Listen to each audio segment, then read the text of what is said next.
Hello दोस्तों, कैसे हैं आप लोग। तो आज हम बात करेंगे स्टीफन कवी की एक किताब the 7 habits of highly effective people के बारे में। ये किताब हमें बताती है कि हमें अपने पर्सनल और प्रोफेशनल लाइफ में ज़्यादा इफ़ेक्टिव कैसे बन सकते हैं। इसमें 7 ऐसे हैबिट्स बताए गए हैं जो हर सक्सेसफुल लोगों में कॉमन होते हैं। ये हैबिट सिर्फ सक्सेस के लिए नहीं बल्कि कैरेक्टर डेवलपमेंट, बेटर रिलेशनशिप्स और लॉन्ग टर्म हैप्पीनेस के लिए काफ़ी इम्पोर्टेंट है। कवि कहते हैं कि अगर हम अपने वैल्यूज़ पे फोकस करें, अपने एक्शंस के लिए ज़िम्मेदार बने और लाइफ के हर एरिया में बैलेंस बनाएं, तो हम रियल सक्सेस अचीव कर सकते हैं। तो इस किताब की पहली हैबिट है बी प्रोएक्टिव। चलिए इसको एक एग्ज़ाम्पल के साथ समझते हैं।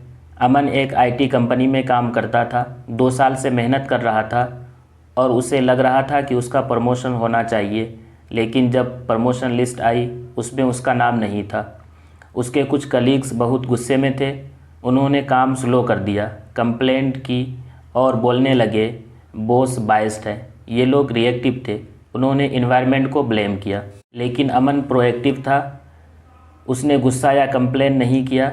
उसने कामली अपने मैनेजर से एक मीटिंग फ़िक्स की और उनसे पूछा, मुझे क्या इम्प्रूवमेंट करना चाहिए, मैं कैसे बेटर बन सकता हूँ।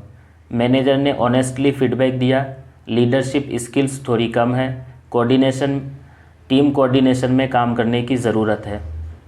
अमन ने उस फीडबैक को सीरियसली लिया, एक कोर्स किया, नए प्रोजेक्ट्स में इनिशिएटिव लिए और टीम के लिए मेंटोर बन गए।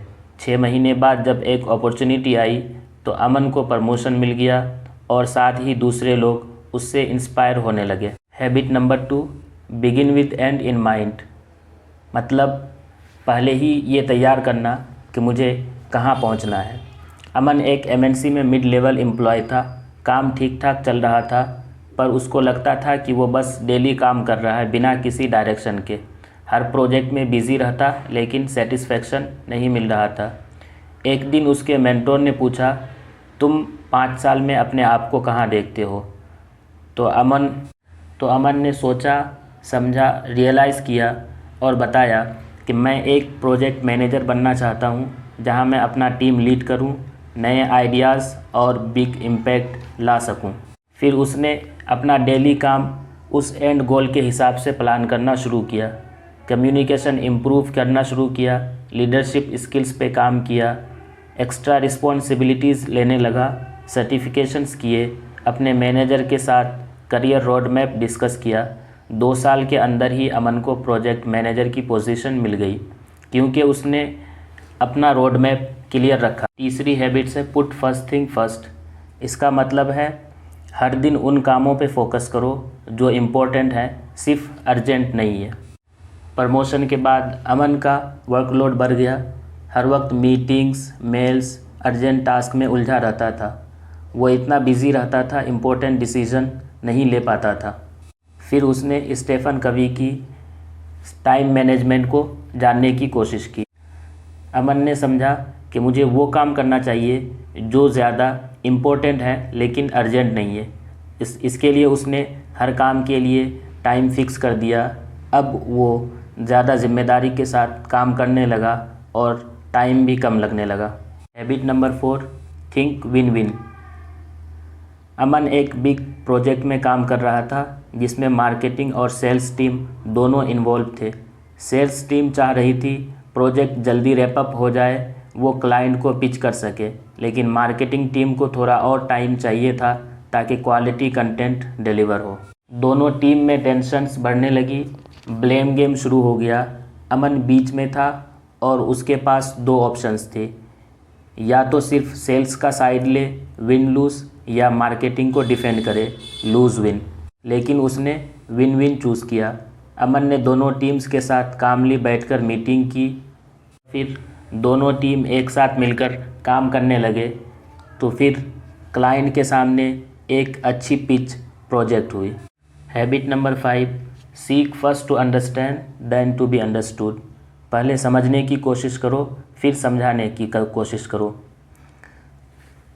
एक बार अमन की टीम में एक जूनियर, रोहन, हमेशा फ्रस्ट्रेटेड लगने लगा। मीटिंग में काम प्रॉपरली नहीं करता और कंप्लेंट भी करता था। मेरी बात तो कोई सुनता नहीं, सब डिसीजंस पहले ही फिक्स होते हैं। तो अमन ने इनिशियली सोचा ये तो बस कंप्लेन करता रहता है, काम से भागता है। फिर उसे स्टीफन कवी की हैबिट्स नंबर 5 याद आई। अमन ने रोहन को 1-to-1 मीटिंग के लिए बुलाया और बोला, मैं सिर्फ सुनने आया हूँ, बताओ तुम्हारा प्रॉब्लम क्या है। रोहन ने क्लियरली बोला कि उसको लगता है कि उसके आइडियाज़ इग्नोर होते हैं और वो चाहता है कि वो हर डिसीज़न में कंट्रीब्यूट कर सके। अमन ने पेशेंटली सुना, इंटरप्ट नहीं किया, बस क्वेश्चन पूछे तुम्हारे पास क्या आइडियाज़ हैं, तुम्हें क्या डिफरेंटली करना चाहिए। उसके बाद अमन ने कामली अपना पॉइंट ऑफ व्यू समझाया। डेडलाइन टाइट होती है लेकिन फीडबैक लेना भी इम्पोर्टेंट है। दोनों का मिसअंडरस्टैंडिंग क्लियर हो गया। अमन ने रोहन को नेक्स्ट प्रोजेक्ट में लीड करने का मौका दिया। रोहन मोटिवेटेड हो गया और परफॉर्मेंस भी इम्प्रूव हो गया। Habit number 6, synergise. इसका मतलब ये है कि मिलके काम करो, बेटर रिजल्ट्स पाओ। अमन को एक क्लाइंट पिच करने के लिए प्रेजेंटेशन करनी थी जिसमें उसकी टीम, कंटेंट और टेक टीम सब इन्वॉल्व थे। सबकी वर्किंग स्टाइल अलग थी, मीटिंग में क्लैश होने लगे। हर टीम सोच रही थी उनकी अप्रोच बेस्ट है। अमन ने नोटिस किया कि अगर ये लोग अलग अलग काम करते रहे तो फाइनल पिच एवरेज ही बन पाएगी। फिर उसने एक सेशन बनाया जिसमें हर टीम से बोला कि तुम अपना अपना बेस्ट दो। तो जब फाइनल प्रेजेंटेशन पिच हुआ तो क्लाइंट इम्प्रेस्ड हो गए। तो इसमें अमन बोला, मैं नहीं जीता, हम सब मिलके जीते हैं। इसका मतलब है synergise. Habit number 7, sharpen the saw. अपने आप को इम्प्रूव करो। अमन एक बहुत हार्ड वर्किंग एम्प्लॉय था। हर वक्त ईमेल्स, मीटिंग, लेट नाइट्स में बिजी रहता था। कुछ टाइम बाद उसका मोटिवेशन गिर गया, फोकस वीक होने लगा और हेल्थ भी थोड़ी डाउन होने लगी। उसके बॉस ने कैजुअली बोला, अमन काम तो तुम कर रहे हो पर थक गए हो, लास्ट टाइम कब तुमने ब्रेक लिया था। तब अमन को रियलाइज़ हुआ कि वो सिर्फ काम कर रहा था, ग्रोथ नहीं हो रही थी। उसने habit number 7, sharpen the saw को सीरियसली लेना शुरू किया। सुबह 20 मिनट वॉक और लाइट वर्कआउट करने लगा। हफ्ते में एक दिन स्किन डिटॉक्स करने लगा। बुक्स पढ़ने लगा। कभी कभार ऑफिस से जल्दी आने लगा। टीम के साथ हेल्दी बॉन्डिंग बनाने लगा। 1 महीने बाद अमन ज़्यादा फोकस्ड, क्रिएटिव और काम हो गया। अब वो मीटिंग में बेटर आइडियाज़ देने लगा, एनर्जी हाई रहने लगी और टीम ने भी नोटिस किया कि इसमें इम्प्रूवमेंट आ गई है। अब फिर लोग उससे इंस्पायर होने लगे। इस किताब में स्टीफन कवी कहते हैं कि हमको अपनी लाइफ के हर पार्ट को बैलेंस करके चलना है, ना सिर्फ काम और ना ही सिर्फ आराम, बल्कि दोनों साथ साथ।